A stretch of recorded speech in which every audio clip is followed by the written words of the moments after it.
ধ্বংসের মুহূর্তে ডুম কুই মিবোর সে কল্পনা করল একটি নতুন ভবিষ্যৎ।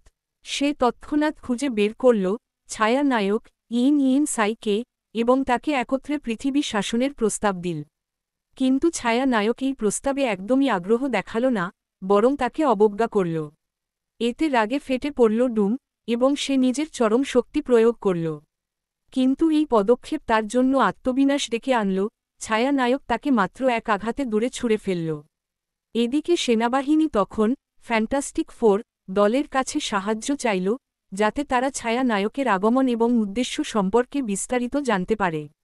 ডুম তখন জ্যোতির্বিজ্ঞানের ডেটাবেস ঘেঁটে বের করল ছায়া নায়ক যেসব গ্রহে গিয়েছিল সেগুলো ঠিক ৮ দিন পর পরিণত হয়েছে এক একটা ধ্বংসস্তূপে। কিছু গ্রহ তো এমনকি ভেঙে টুকরো টুকরো হয়ে গেছে। এ থেকে স্পষ্ট হয় পৃথিবীর দিকেও এক মহাবিপর্যয় ধেয়ে আসছে।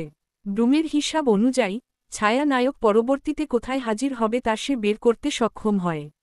সবাই মিলে হেলিকপ্টারে করে সেখানে রওনা দেয়। হঠাৎ এক শান্ত হ্রদের জলে বিশাল এক ঘূর্ণি তৈরি হয়, চারপাশে সাধারণ মানুষ ভিড় জমাতে থাকে। পরক্ষণেই এক শক্তিশালী ধাক্কা সেতুকে কাঁপিয়ে তোলে, সঙ্গে থাকা বিশাল ফেরিস হুইল দুলতে থাকে, যা পড়ে যাওয়ার উপক্রম হয়। ঠিক সেই সময়েই দৃশ্যপটে হাজির হয় অদৃশ্য নারী ইন শেন্নু, যিনি তার শক্তি দিয়ে ফেরিস হুইলকে স্থির করে দেন। পেছনে আসে পাথরের মানুষ, সে তো রিন তার বিশাল শক্তি দিয়ে হুইলটিকে সামলে রাখে। এরপর আসে ডুম নিজে, সে তার দেহের নমনীয়তা ব্যবহার করে হুইলটিকে পাকিয়ে ধরে। তবে তখনই রোদের ঘূর্ণি ধসে পড়ে এবং ছায়া নায়ক তার স্কেটবোর্ডে চড়ে বেরিয়ে আসে। ক্যাপ্টেন আমেরিকা তখনই তাকে আটকাতে ছুটে যায়, কিন্তু ভুল করে ডুমের সঙ্গে ধাক্কা লেগে যায়, যার ফলে তাদের ক্ষমতা অদলবদল হয়ে যায়। ডুম আগুনে জ্বলে ওঠে আর ক্যাপ্টেন মাটিতে আছড়ে পড়ে। এদিকে অদৃশ্য নারীর শক্তিও ফুরিয়ে আসছিল। বিপদের মুহূর্তে পাথরের মানুষ তার সর্বশক্তি দিয়ে ফেরিস হুইলটি তুলে ধরে, ডুম আগুন দিয়ে তা ওয়েল্ড করে। এইভাবে এক ভয়ঙ্কর দুর্ঘটনা রোধ করা সম্ভব হয়। কিন্তু ছায়া নায়ক তখন পর্যন্ত অদৃশ্য হয়ে যায়, কেবল রেখে যায় এক বিশাল গর্ত। এই ঘটনায় জেনারেল তাদের ক্ষমতা নিয়ে সন্দেহ প্রকাশ করেন। এরপর তিনি নিয়ে আসে আরেকজন গোপন অস্ত্র, আর সে আর কেউ নয়, দীর্ঘদিন ধরে নিখোঁজ ডুম নিজেই। দুশ্মনকে সামনে দেখেই পাথরের মানুষ ক্ষেপে উঠে, সে ডুমের গলা মুচড়ে দিতে চায়। কিন্তু মানবজাতির রক্ষার্থে তারা নিজেদের শত্রুতা ভুলে একত্রে কাজ করতে সম্মত হয়। ডুম তখন ছায়া নায়কের সঙ্গে তার আগের যুদ্ধের ভিডিও দেখায়। বিশ্লেষণে দেখা যায় ছায়া নায়কের আসল শক্তির উৎস হল তার স্কেটবোর্ড।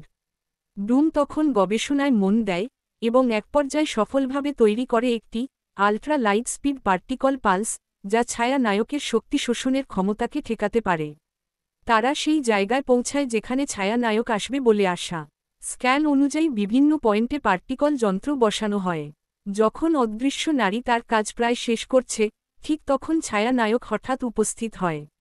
সে অবলীলায় তার প্রতিরক্ষা ভেদ করে সামনে আসে, কিন্তু আক্রমণ না করে। সে জানায় যে তার আসল উদ্দেশ্য পৃথিবী ধ্বংস নয়, মানবজাতিকে শেষ করতে চায় গ্যালাক্টাস সিং সিং টানশে নামের মহাজাগতিক এক দানব। ঠিক সেই সময় জেনারেল ছায়া নায়কের অবস্থান শনাক্ত করে এবং একটি মিসাইল নিক্ষেপের নির্দেশ দেয়। ছায়া নায়ক মিসাইলের দিকে না তাকিয়ে অদৃশ্য নারীকে রক্ষা করতে সামনে দাঁড়িয়ে যায়।